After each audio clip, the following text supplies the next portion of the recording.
Welcome to the I Love Wine and Dogs podcast, created, produced, and hosted by Heidi Hubner, with engineering and production by Timothy Stone Dancer Coleman. This show was created to celebrate good wine, amazing pets, and people from around the world who are doing great things in their local communities.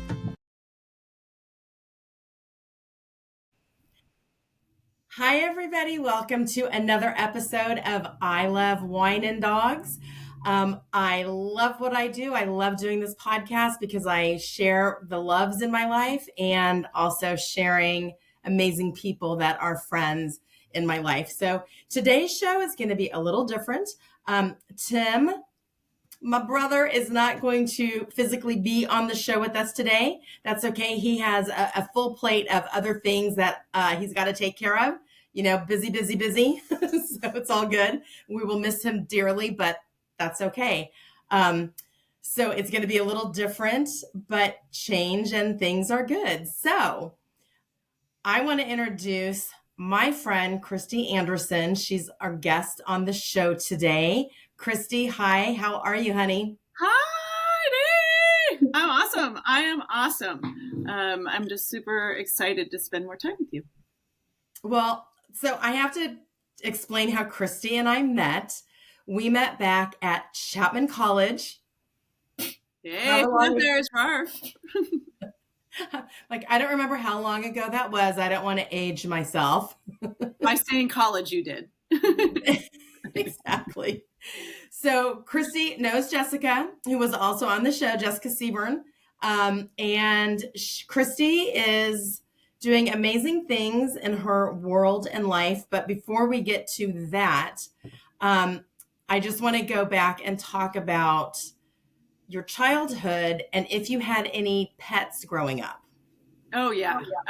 We were a animal-friendly family. I moved out here with my parents when I was 6 months old. So we had a dog called Happy, and it was my mom's dog, actually. So he would always smile, and I always thought dogs just smiled. I thought that was a thing. Like, they just did. And then we got a cat named Midnight. So the Andersons had a really, good way of naming their animals. Smile, Black Cat, Midnight. Let's get creative here. So, I had cats and dogs. We always had pets around, walking dogs was a responsibility. When I went to college, Chapman, my mom actually went to the store to make a final breakfast before I left. And then she came back with pancake mix and a dog. So it was back in the day where people would have litters of dogs and they would go to the supermarket and like, do you want a dog? And most people in the community are good pet owners. So we got a cute dog named Bailey from the supermarket. And so, yeah. So again, you were doing animal rescue before the term came, like today, animal rescue, we've been doing it for, I feel 30 plus years, but yeah, back in the day, that's what we did. Yeah. These dogs were rescuing animals. Yeah. It's so lucky we didn't have like a dog a week because it seems like so many people did that. I would have loved that, a new dog a week, but we had Bailey. Yeah. So I think I told this on one show, I don't remember, but I did come back from a farmer's market with a goat once. My parents were like, yeah, no. So we found Meg a good home, but yeah, it's like, hey, somebody needs a home. Come on. Yeah. It was great. It's been great. I loved the animals. Do we hear Ripley barking in the background? He wants to be heard. Hi, Ripley. We hear you. Saying hi. He's protecting the house. It's probably the squirrel going across the fence or the mailman, either or. So, growing up with pets, when you were a child, did you have an idea of what you wanted to be doing in life? That's a great question. I think as you get older, you look back and say, what did I want to do? I remember going through a phase that I wanted to be an astronaut because I played sports and I was kind of a tomboy and, played ditch where my brother never came to find me, but I thought I was really good at hiding. Not so much because I never looked. But I don't know why I thought maybe I Dream a Genie or something, but you just needed to be athletic. And so that was my idea of going to space and being an astronaut. And then I went through a big astronaut phase. And then I realized that these astronauts just didn't go to space and have a good time. They were actually mathematicians or engineers. And there was such a science to that. And I grew up not having the confidence that I should have had around math and science. So I took a hard left. I was like, well, that's not me. I can't do that. So I, bounced around. I wanted to be a performer for a while. I think this is such a great, platform because you can kind of tap into your former performance self. So a lot of different things, but yeah, I remember very clearly the astronaut because I would just be able to jump around in space. So this is going to, again, tie in. I love how it always does to what you're doing now. But were you good at math and science? Did you like it? Or did you just feel like you couldn't? Like, girls just weren't supposed to be good at that. It was just not for me. Like I was a dum-dum. Like that, I just wasn't good at math. No one helped me with math. I felt insecure about math and science. The life sciences, biology, just everything. And so I didn't have the confidence. And I didn't have the ability to say, wait a minute, I really want to figure this out. And I played sports. Like if it was contextual, sports on an angle, right? You play soccer, the speed at which you hit, your approach, all math is around us. And I think if somebody would have put context to it and really helped me through it, I would have had more confidence. But it was kind of like, well, you sit over there with your dunce cap and you just handle yourself without math. So yeah. I find that so interesting because math and science was not my thing.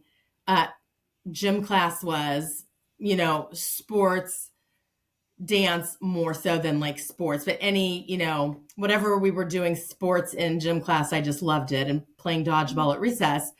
So our brains, we gravitate towards those things that we like and make us happy. But like you said, math is all around us. And, growing up and no, not trying to knock any of my teachers, but boy, I was made to feel like, yeah, you're just not good at this. This is not your thing. Yep. So I believed it. Yeah. And now I love it. Okay. Yeah. I love math now. I love solving problems. Like that's what math is problem solving. I think it's so cool, but yeah. Okay. I like that. So when you were growing up, who were your role models? And did that change? Yeah. I think, how now there seems to be so much access. I mean, we had the encyclopedias and I could look up people, but maybe everybody says this, but really my mom, because I just saw her working really hard. She had 2 jobs, but she made sure we had dinner. We made sure we did her homework. Things were clean. We had fun. We had joy, all those things. So I think without knowing it, she was showing me work ethic. She was showing me commitment. She's a really good friend. And so all of those things that if I didn't call her a role model, I find myself now looking backwards that I modeled a lot of those behaviors. So it's still true today. I have an amazing group of friends that you are included. And I think I learned how to be a friend from my mom. And I loved athletes. Like back there wasn't a ton of professional female athletes, but seeing women at the top of their game in tennis, it was impressive. It was exciting. Women who looked like me, who went to school like I did, and after school, and ice skating in the Olympics. I think that gave me confidence to just keep on trying. So I can't remember if I had another role model, but certainly, again, the lack of having another one out in the atmosphere. My mom was that kind of that due north. I follow. Well, and when we were growing up, we didn't have all of the tools people do today. So what we saw on TV or what we saw on the newsstand, or in the news, that's what we knew. Now, there are so many ways to find different role models. You can Google who are athletes. If you were a kid really interested in soccer, who are the athletes, the female athletes? And I think also just how female sports is expanding, right? Yep. And I hope that continues to expand because Kristy, you have always been active. So what sports were you really playing seriously? Yeah, I started playing soccer at 5, and my mom was my coach. She didn't want to be it, but the first practice, the woman was in her flowy skirt picking up grass when all these little girls were coming in and wanting to play soccer. My mom's like, nope, I'm going to be the coach. So playing competitive since I was 5. Again, it was like not everybody got trophies. There was if you played your best that day, then you won. And if you didn't play and you played your best and you lost, you had to deal with it and you had to work harder and you had to be better to take the top spot. So I played soccer, I played softball. I probably had a lot of energy, so my parents just want me to run it out. And then when I got into middle school, I started to play volleyball. So I played and I ran track when I was little as well. But really started focusing in volleyball at my middle school and then my high school. So volleyball and soccer. I went to Chapman the first year and I tried to play both as a walk-on for volleyball and soccer. But my sophomore year, I was asked to choose between the sports. And so I chose volleyball. But yeah, I mean, I love a game. I mean, tennis, I'll chase a ball, paddleball. I hate to say I like it, but I do. But I do love just that fun of it. If I lose, I lose. I'm not competitive. I want to do well, but I just love a game. So I want to go back to when you were saying, and I feel like things have changed as far as kids in sports, where the best team won, the best athlete, and is best the right word? I don't know. Is that wrong to say right now? Yeah. But that the athlete, the child that excelled was recognized for that. And I mean, what are your thoughts now where I feel like,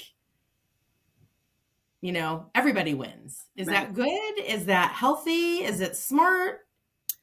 I don't know.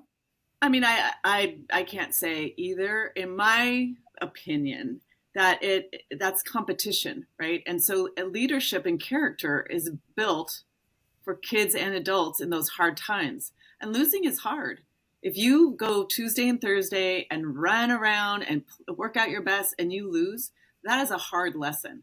But it's a lesson that you have to learn, right? That means that you get up, you try harder, you try different things, you work on your skills and you try to achieve it.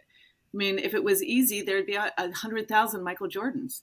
There'd be 100,000 Mia Hamms, right? So there is a certain level of genetics. There's a certain level of people who just are so dedicated and they work to that top echelon. I think competition is good. I don't think it's a zero-sum game, meaning if I win and you lose, that, you're a loser, vice versa, or I'm a loser. I think it's just part of the process. So I'm not a fan of everyone wins. I think that everybody should be applauded for doing their best. Everybody should be applauded for being a good teammate in the good times and the bad. I 100% think that that's the approach. But in sport, there's a top spot. And I think that's great. I think that's okay. Yeah. Thank you for sharing that. I know a lot of people have different views. I was a professional dancer and, my body type was not that of a ballerina. I have short legs, and I have a booty. It was like, as much as I loved ballet, and granted, I was not an amazing ballerina, but I loved it. Yeah. My teacher said, we want to start looking more at jazz and musical theater. That's your person. And she was right. I went on working professionally, for years doing that.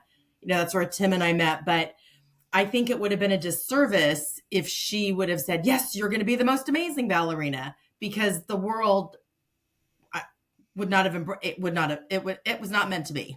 Yeah.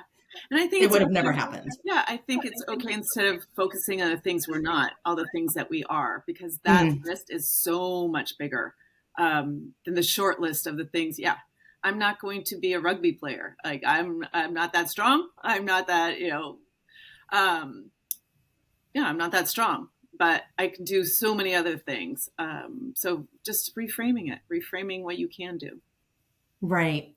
And then when you were also talking about when you were at Chapman playing two different sports, and did they make you make a decision because you were on the teams? Like it was serious for you. It wasn't just playing for fun. Yeah. Was that why they asked you to choose? Yeah. And I had an opportunity to get a scholarship my second year of playing volleyball. And at that time, women's soccer wasn't a scholarship sport.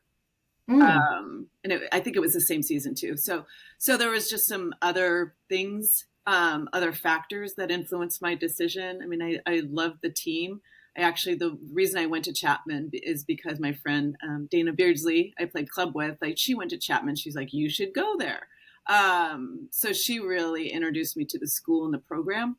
So, and I'm happy I did. I love volleyball. I love the game.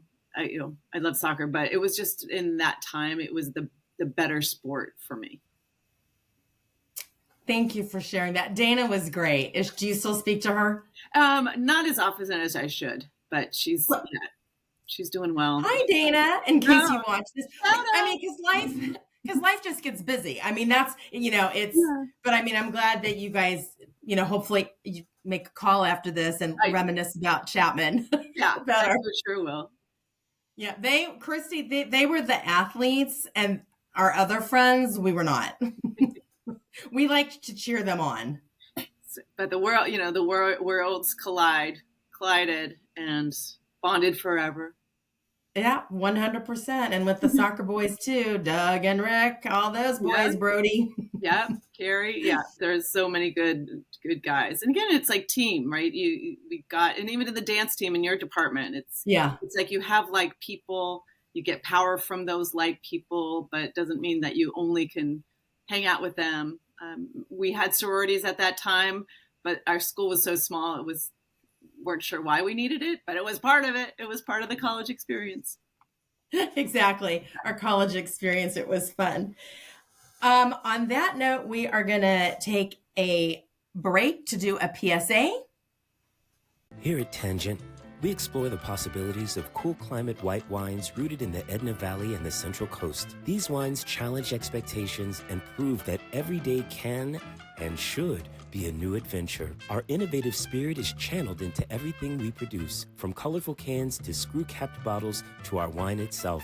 We deliver wines with the promise of being vibrant, fresh, and delightfully different. Find us on Instagram and Facebook or call us at 805-269-8200. Before we continue with more questions for Christy Anderson, I need to introduce the wine. And Kristy, I think you'll be able to share the name of this wine. So I'm going to hold it up. Ooh, we went big time. So who is this? What wine is this? The Knoll Winery is in Healdsburg, and our very good friend, Heather Knoll, Carmel, this is her family's winery. So this is a Pinot Noir. I just thought tie in the Chapman, keep our Chapman love going. We had a girls get together, and Heather had brought a lot of her wine, and I have this great picture. Kristy, you were with me when we were taking it back to the car. I had the Chardonnay, the Pinot, the Rosé, bubbles.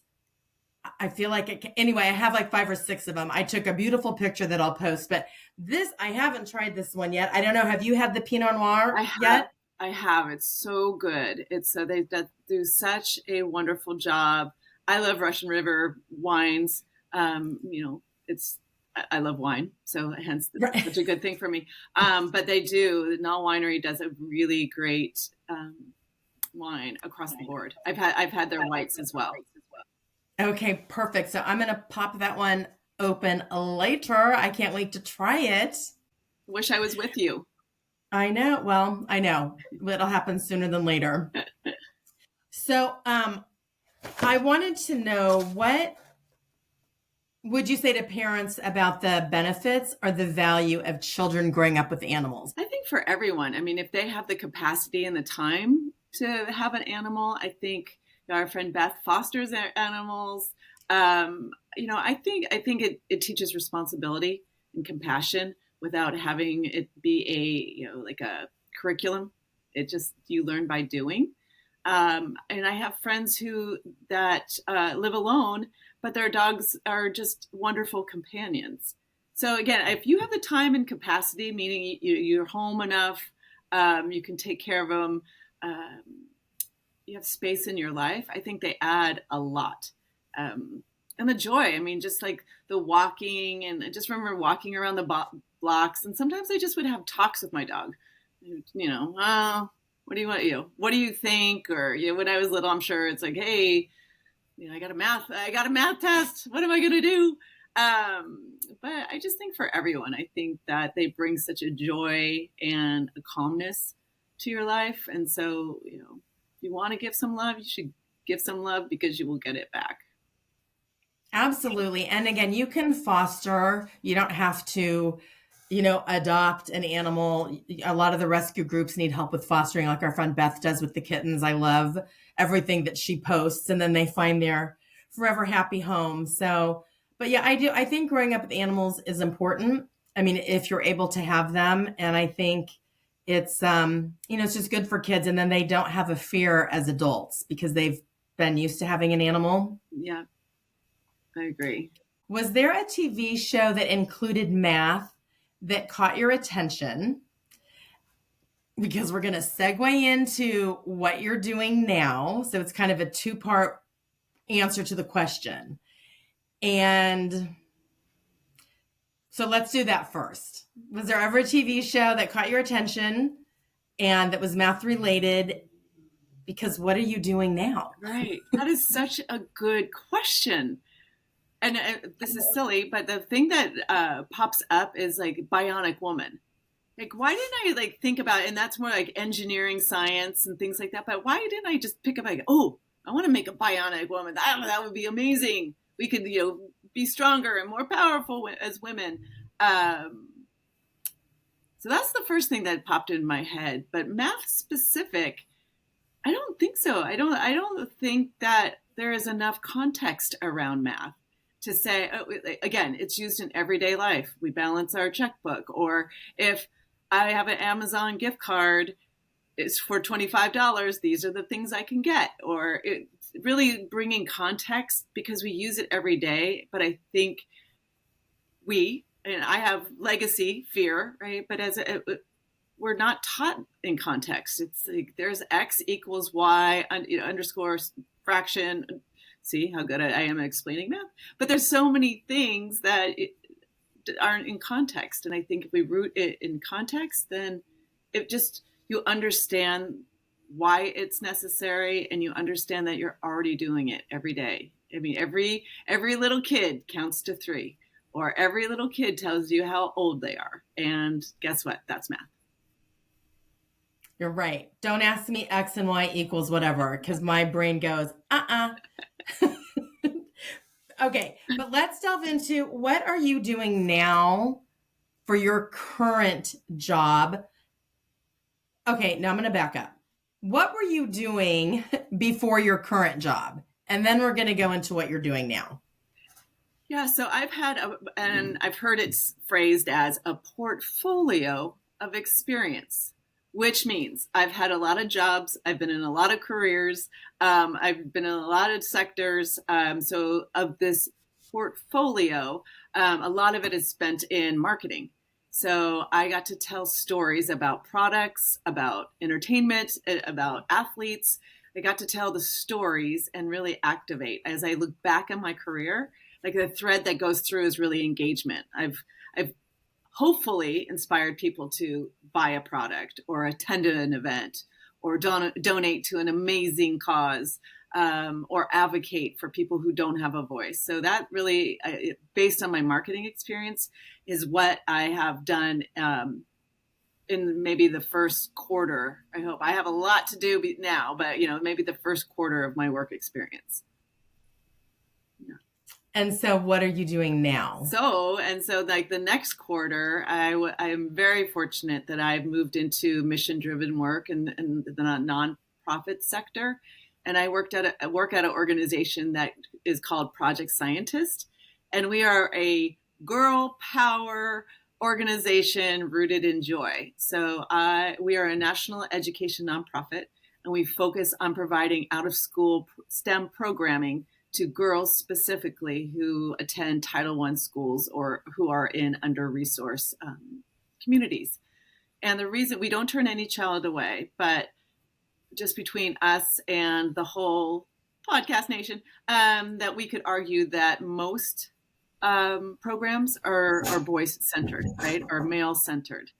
So really, the data shows us, again, like we were just talking, is that at 4, 5, and 6, both boys and girls are told that math and science aren't for them because that's how girls' brains work. That's how boys' brains work.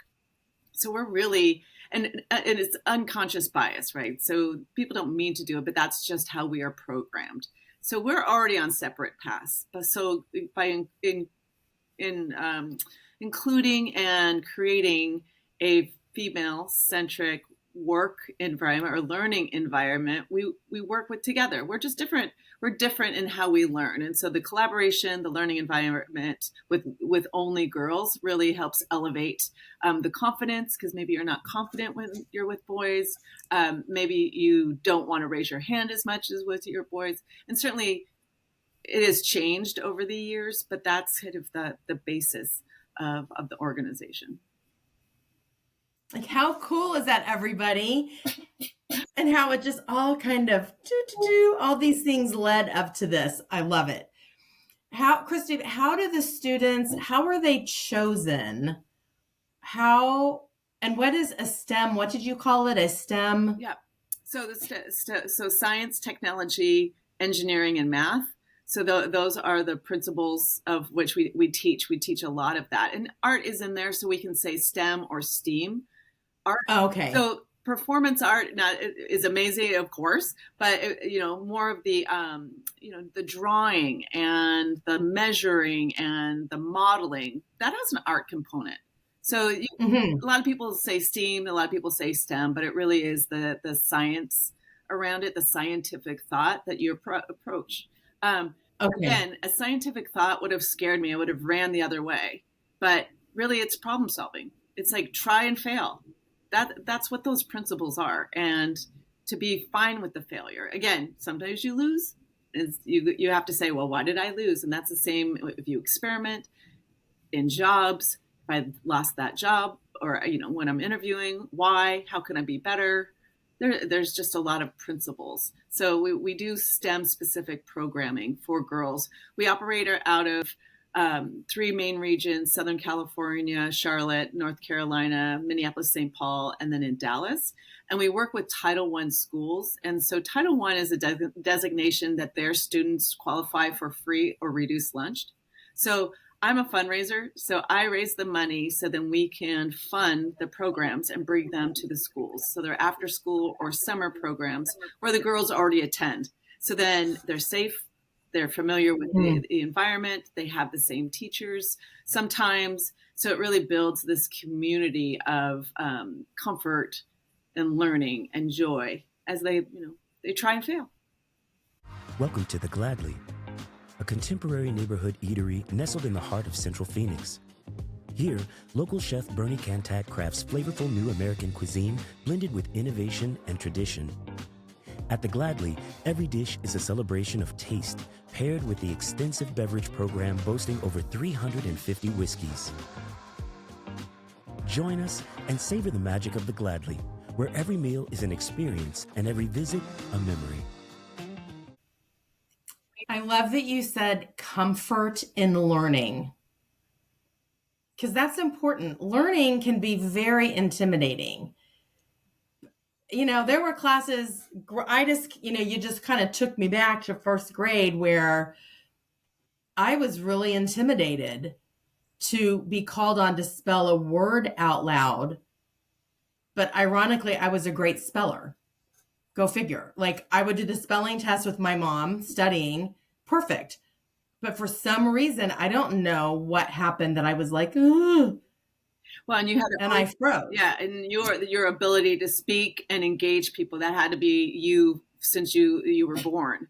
So you had all the elements, but then that confidence, and I can feel it too, like the sweat, like kind of getting clammy when I was like, I tried to sit in the back of the class, don't call on me, and yeah, I can feel it, and that stress, that exactly what you just said of being called on. So being a fundraiser, that's hard. It's hard asking for money, but I know you have a gift at doing that. I want you to share the website at the end because I want people to learn more about what you're doing. Are you guys wanting to expand these programs to more schools and possibly other states? Yes. So I don't think asking for money is hard, because I believe in the mission. I'll ask people every day because it's not going to my pocket. I think the difficulty is making people feel the impact at $1, again, at your capacity. I think just empowering people, letting them know, like, you can make an impact. And we're a nonprofit, so there's no guess on how we have to operate, right? We're a nonprofit. We operate based on the generosity of individuals, of corporations, of foundations. So I love the responsibility of that. But yes, if it was easy, we'd be a $12 billion organization. We are not. But what I love about it is, instead of, and our founder, Sandy Marshall, this is purposeful, right? Her idea was to go deep in these markets and not be fly by night, not be in one market here and there for a year, for a semester, and then say, great, we're done. Our work here is done. We know that going deep in these school districts, so being a high percentage of their after school programming, and year over year over year, that makes us change makers, because we will be from girls, we do pre-K all the way through high school. And so it's this pathway to keep girls engaged, doing experiments, or, being around like-minded people. It's like, you like science? I like science. That's so cool. We're together in this. Really creating their own little tribes within this network. So we are working to raise more money to expand, but expansion to our organization is going deep in those communities. So then we can track it. And then those girls can have jobs in their communities, Train Technologies, 3M, they're Capital Group, they're CoreLogic, they're all great supporters of ours. And the goal is that they get to see themselves with the people, with the volunteers, because all those organizations have incredible people who work there. And then in their community, if 3M is in your backyard and you're like, oh my gosh, I can work there one day as a geologist, because they have geologists on staff, that you can not only create this pathway for yourself, or be a line worker for Duke Energy. It's like, but you create this pathway and this confidence. It's like, I can do what I want to do. And then the economics of it, right? So if there's a lot of girls who will bring their families out of generational poverty because they've built confidence in themselves to either be science, STEM careers, or something else, but they will have the confidence to do whatever they want to do. Oh my God, that gave me the goosebumps. That's so awesome. When Tim hears this so speaks to what he's also all about. And again, just these good synergies of what you guys are trying to do, not trying to do what you are doing, which is so important. So taking work aside, what do you do for fun? What does Kristy do to keep yourself mentally and physically happy and healthy? I surround myself with incredible women. So check, Heidi. And I think that fuels me, right? The kindness and the support and the fun and the laughter that we get. and with wine, so it's amplified even more. But I think based on my roots, I like to be active. So I like to walk. I like to go to exercise classes. I do yoga with our friend Jessica. See how it all connects here. But I like being outside and outdoors as much as I can, because I think for me, like mentally and physically, I can't run as far as I used to, or I don't enjoy as much. But even just a long walk, it just helps me center. So I love being active. Again, I'd play pickleball, or I'd play bocce ball, something. It's like, just give me an activity and let me do it. So I think that has helped, in the hard times when you don't feel like doing it. I just know if I just walk, I trick myself sometimes. It's just like, just go to the end of the street. I don't want to do it, but just go to the end of the street. And once you hit the end of the street, okay, I'll go a little farther, and I'll go a little further. And then by the time the walk's over, I'm like, okay, what's next? And my list changed. And so those are some of the things that I like to do. Yeah, I mean, Kristy's funny. I'll be like, hey, girl, what's going on this weekend? She's like, oh, I'm going down to Newport and I'm playing in a tennis tournament. I'm like, oh, that's awesome. Or, I'm going to go hiking for 12 hours. No, 12 hours. I do admire your activeness. And when I'm able to take my bike down, and we've ridden at the beach a couple times, like that is so fulfilling and important to me. So, we've got this beautiful weather. We need to continue to do that. It's a lot of fun. Yes, anytime. Always in. I love it. So what's the hardest part about your job? I think the hardest part, a lot of nonprofits, right, lean and mean. And so really having the ability to do all that it takes. There are days that I wish I could do more. I'm sure I need to send those thank yous with gratitude quicker and more often. And so I think that's the hardest part, is to stay on top of what it takes. It's hard too. It's hard in when you hear no and you think, how would you not want to fund this organization? Like, how do you not want to help your community? I know a lot of people, corporations, are going through some changes, and certainly people want to help. I mean, I think that's my I do believe it at my core, is that people want to help each other. So, I mean, that's hard, because I know that if I don't get the funding, then we cannot do a program. So my job directly correlates with the impact that we can have and the number of girls we can serve. So that's hard, but it's also, on the flip side, it's motivating. I hear not right now, not a hard no. And so it's just that it's the reframing of your mindset. So those are the couple of the things that are hard. I think everybody who wakes up and goes to a job, there's hard elements. If you care about your job, it can be hard at times, but you just kind of keep going and keep at it, because sometimes there's those days where you have this big funder or people who goes, yes. And then how can I do it? When can we start? And it just, you ride high for weeks on that. Yeah, that's for sure. Awesome. If I had a magic wand and you could have a couple wishes, and it can be anything. It can be for you selfishly. It doesn't matter what it is. Give me one or two things you'd want to use that magic wand on. Well, selfishly, I would love a magic wand that I could have a ranch in Mendocino or somewhere fabulous. Lots of acreage with little homes on the property. I think we had talked about it one time, like, how do we get tiny homes for all of our friends, and then have a space for some golden girl situation in the next, 15, 20 years, that everybody could call home.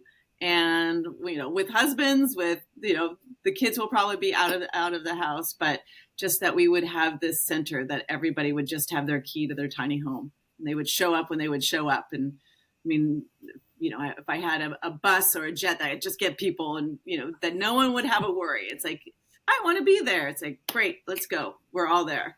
I know we talk about that. I do love that. Like, that would just be so much fun. It's like, I think it's going to happen one day. You know what? We're going to figure it out. We're visualizing it, and yeah, I totally agree. So that would be a big magic wand wish for me.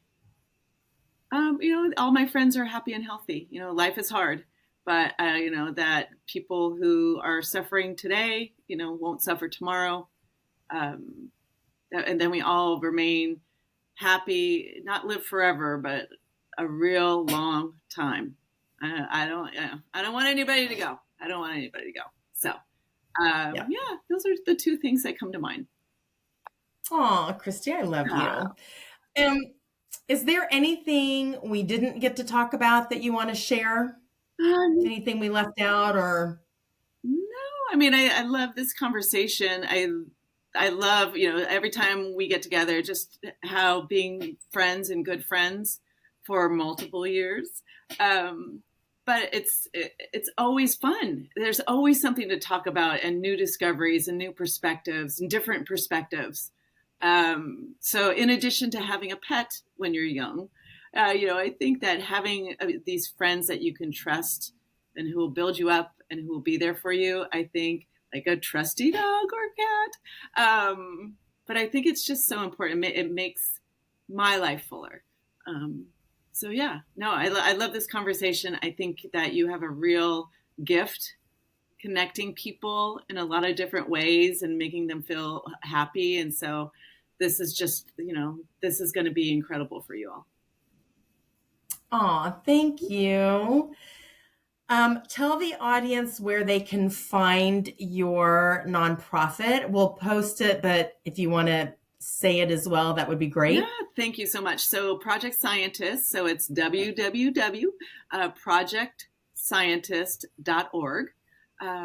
Yeah, and if people want to volunteer, if they want to give of their time and treasure, we would love you to help, because we are creating this incredible new generation of STEM leaders who are diverse in thought, they're diverse in background, and we believe that a Nobel Peace Prize will go to a Project Scientist girl in the next few years. So we're very excited to be a part of that. I love it. That is awesome. So that concludes my interview with Christy Anderson. I love you. I appreciate you. I can't wait to see you and just spend some more fun time with you and our other girlfriends. I also just want to remind everybody, please adopt and don't shop. We have so many amazing animals in the shelters and with rescue groups everywhere across the United States, not just here in California. You can foster, you can volunteer. Reach out to me if you need to know where your local shelters are, but just we need your help. The animals need your help. And on that note, everybody, thank you for joining the show. Until next time, everybody take care, be safe, and sending out love.